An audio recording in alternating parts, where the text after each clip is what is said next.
Très respectable grand maître, Madame la ministre, Mesdames et Messieurs, bonsoir à tous.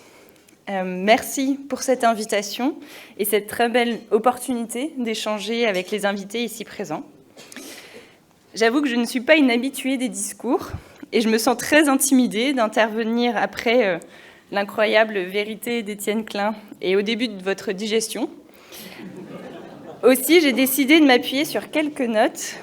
J'en suis désolée, et surtout de faire peut-être ce que je sais faire de mieux, c'est-à-dire de vous raconter une histoire. Alors, cette histoire, c'est celle d'un homme qui avait tout et à qui on offrit le rien.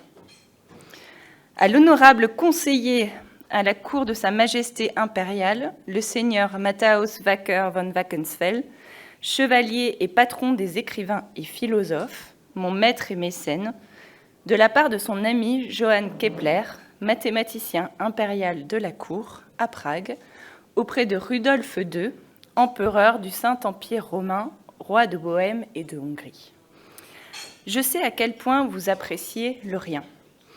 Et donc, je pense facilement dire qu'un cadeau vous fera d'autant plus plaisir qu'il ne se rapprochera de rien.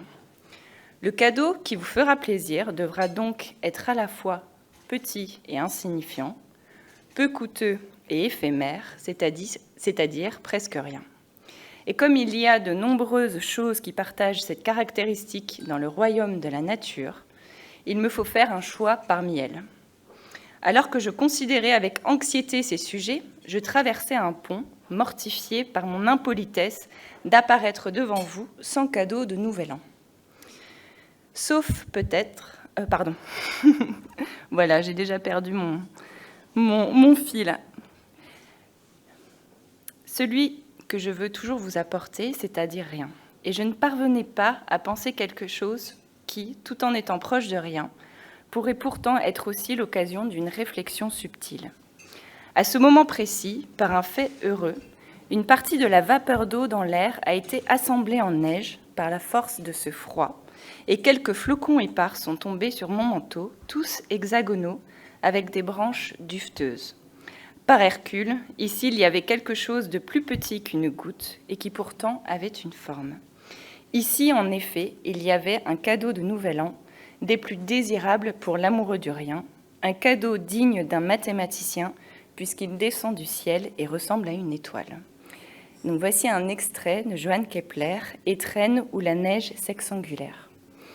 Kepler, parti à la recherche de ce cadeau pour Sa Majesté impériale, trouva le rien, ce rien qui pourtant est tout, car la structure du flocon de neige lui révèle celle de l'univers. Sa structure sexangulaire sera appelée figure cosmopoétique par Kepler, fabrication du monde.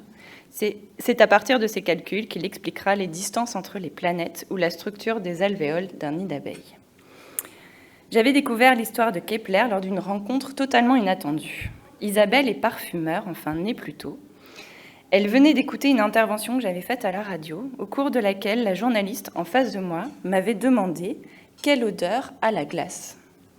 J'avoue qu'en face d'elle, avec le stress, vous le sentez, associé à cette toute première émission, je n'avais pas réussi à me projeter et donc à lui répondre. Mais Isabelle voulait savoir et elle était venue me chercher pour me faire parler. Lors de notre toute première rencontre, elle me partagea son projet de créer un parfum, que j'ai ici d'ailleurs. Elle avait mis la barre haut, car dans ce monde où tous les parfums se ressemblent, elle avait décidé de créer un parfum à l'odeur de neige, un parfum léger, frais, doux, subtil et éphémère. Cette idée lui était venue de la lecture de ce livre de Kepler qu'elle m'offrit ensuite. 2 ans plus tard, elle me faisait découvrir son flocon de Kepler, sa toute nouvelle création. Isabelle avait, sans en être consciente, créé un parallèle entre ce flocon de neige qui avait été offert en guise de rien et la glace d'épaule qui, à mes yeux, représentait tout. Je m'interrogeais alors sur ce lien entre neige et glace. En tant que glaciologue, la première image qui m'apparut fut celle de ces flocons qui tombent depuis des millions d'années sur la calotte antarctique, qui s'accumulent au cours du temps et sous la pression exercée par leur propre poids, expulsent l'air qu'ils contiennent pour former de la glace. cette fameuse glace parchemin qui inscrit l'histoire des climats passés sur des centaines et même des millions d'années. Ces insignifiants flocons de neige étaient parvenus à traverser les époques. Enfouis, ils avaient enregistré les éruptions volcaniques, les essais nucléaires, les feux de forêt, ainsi que les évolutions climatiques. Le climat a toujours changé, c'est ce que nous apprennent les carottes de glace extraites au cœur des calottes. Mais si vite, non jamais. La bibliothèque, faite de rien, mais qui aujourd'hui contient le tout, s'efface, et son encre ruisselle vers la mer. Elle arrête d'inscrire notre histoire, trop perturbée par les changements qu'on lui inflige, comme une révolution trop honteuse pour être racontée. Je m'interroge encore sur l'importance de ces petits riens, éphémères, si fragiles face à ce réchauffement. Devrait-il ne plus exister ? Comment évaluer ce qui compte, ce qui n'est rien et ce qui est tout ? Ne sommes-nous tous pas aussi des seigneurs de ce monde qui devraient s'émerveiller d'un si subtil élément ? Lorsqu'Isabelle commença à travailler sur son parfum, je lui parlais de l'odeur de la banquise, cette odeur fraîche et iodée qui m'avait tellement frappée lors de mon tout premier embarquement en Antarctique. À ce moment-là, j'avais perçu la dernière dimension du paysage, ce qui lui donnait son relief. Ou je pourrais dire aussi le dernier sens qui me permettait de m'immerger totalement dans ce nouveau monde. Ce n'était certainement pas la vue. J'avais déjà pu observer des milliers de photos de la banquise depuis ma chambre d'étudiante toulousaine. Ce n'était pas le son. Les documentaires animaliers de la BBC n'avaient plus de secret pour moi. C'était vraiment cette odeur. Et encore aujourd'hui, lors de chaque voyage dans les régions polaires, j'arrive presque à prévoir notre arrivée près d'un glacier ou près de la première plaque de banquise, juste en inspirant l'air. J'ai découvert les pôles à l'âge de 23 ans. L'objectif de ma thèse était d'évaluer la menace du changement climatique sur les glaciers de Terre Adélie, notamment sur un glacier tout particulier, celui avec qui j'ai eu une histoire tumultueuse, le glacier Mertz. Mon père, avec un trait d'humour, m'avait demandé pourquoi je m'attachais à vouloir découvrir et étudier un monde qui était déjà en train de disparaître. En y repensant, je crois que c'est surtout qu'une partie de moi voulait vivre l'aventure, me heurter au blizzard, savoir si j'étais capable d'écouter le pouls des glaciers, d'analyser leur cycle de vie, leur évolution. J'embarquais en 2008 avec un certain détachement de scientifique, comme une biologiste qui met sa blouse, part dans son laboratoire et place l'œil au-dessus du microscope. On dit que l'on ne revient jamais le même des régions polaires, que ce fameux polar bug n'épargne personne.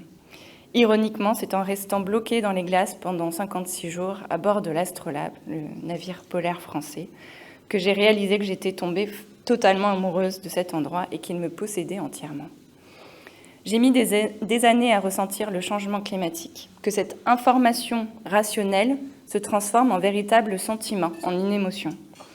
Au début de mes études, c'était un simple murmure, une menace lointaine. L'Antarctique, il y a 15 ans, connaissait des records de surface de banquise et on était encore loin de s'imaginer que la glace de la calotte pouvait flancher du haut de ses 2 km d'épaisseur en moyenne et de ses 4 km maximum. Et malgré les 7 missions que j'ai pu faire en Antarctique de l'Est, cette menace est toujours restée pour moi une information. C'est en Arctique que le changement climatique est devenu une véritable émotion. Je me rappelle embarquer sur un Zodiac, m'approcher de ce glacier du Svalbard que j'avais déjà eu l'occasion de visiter l'année précédente. Chercher des morceaux de glace autour de moi, morceaux d'iceberg qui crépitaient sous la pression des bulles piégées à l'intérieur, qui en fondant étaient expulsées avec force. Je n'arrivais pas à trouver le morceau de bonne taille que mes collègues m'avaient envoyé chercher pour l'apéritif. Alors je vais faire un aparté ici quand même. Il faut savoir que la première mission des glaciologues à bord des bateaux, c'est de remonter des morceaux de glace de plusieurs milliers d'années qu'on va servir bien sûr dans les verres de whisky ou à l'apéritif. J'imagine que vous connaissez tous l'histoire de Claude Lorius. Je me rappelle parcourir le front du glacier en quête du glaçon et de lever les yeux vers ce glacier pour essayer de l'identifier. Est-ce que je l'avais déjà visité ? Je pris mon GPS et m'aperçus que oui, j'étais en face du glacier de Monaco et que j'aurais dû le reconnaître au premier coup d'œil.